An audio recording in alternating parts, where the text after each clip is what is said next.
As part of a series of upgrades from the physical plant, rolling blackouts are becoming ever more common. But you have to ask yourself, are you afraid of the dark? Although asbestos removal is over with, not all of the renovations for the Proctor's building have been completed.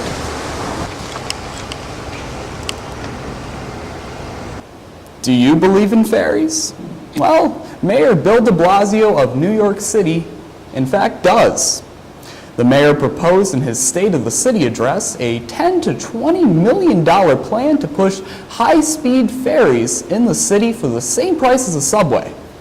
The mayor hopes for this plan to go in effect by 2017.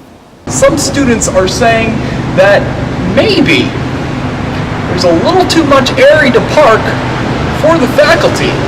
But on that note, like a student, I'm in the wrong spot. From what you see behind me, you see the snow that a lot of people in the area were expecting to see a few days ago when Winter Storm Juno hit the Northeast. But instead, they're delivered by over a foot of snow. $17 million bids have been made for the Albany Convention Center, about 35% of the entire project. The convention center itself, $66.5 million. But what you can't see in here is that we are actually on one of the largest riverfronts in New York State. Monica Krasinski says this is one thing that draws people into the city of Troy. Officials guilty of corruption. And this would include a reform of the pay-per-diem system. Also, with this plan in place, there will be prohibition of the personal use of campaign finance cash. Construction for the project alone is aimed to add about 1,250 jobs to the Harriman campus. This is one of a few long-range goals that this plan wishes to accomplish. This is a truly ugly and brutal sight, said Governor Cuomo about a train crash that killed 7 people Tuesday night. The train collided with an SUV in Valhalla, New York, 20 miles north of New York City. Around 650 passengers were on board at the time of the deadly collision. Officials are still investigating whether the rail gates were working properly. Nearly every day is an emergency situation at work for Von Flang at the Brevitor Street Fire Station. Flang works a 24-hour shift twice a week within a 3-day rotation, and the everyday tasks require coffee, plenty of rest, and bravery.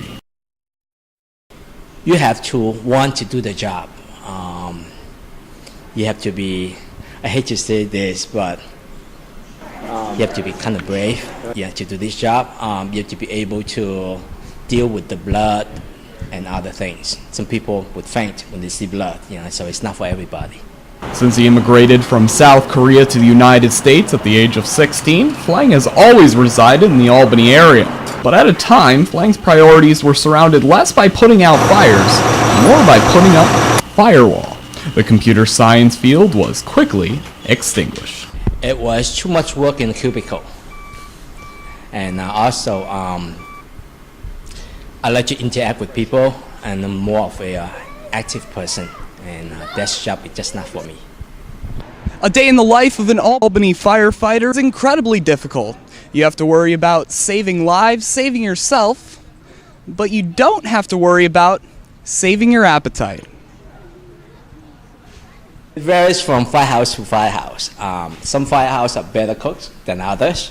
We are pretty fortunate over here, and we have a lieutenant who is excellent cook, and we all take turn cooking. So some meals are exceptional.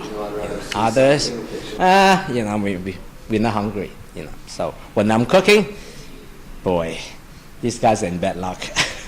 At the end of the day, whether plates are licked clean or already clean, what matters to this firefighter about a day at work is that we get to help people.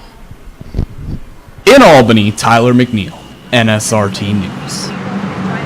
In Colony, Tyler McNeil, NSRT News. This is Tyler McNeil in Albany, NSRT News.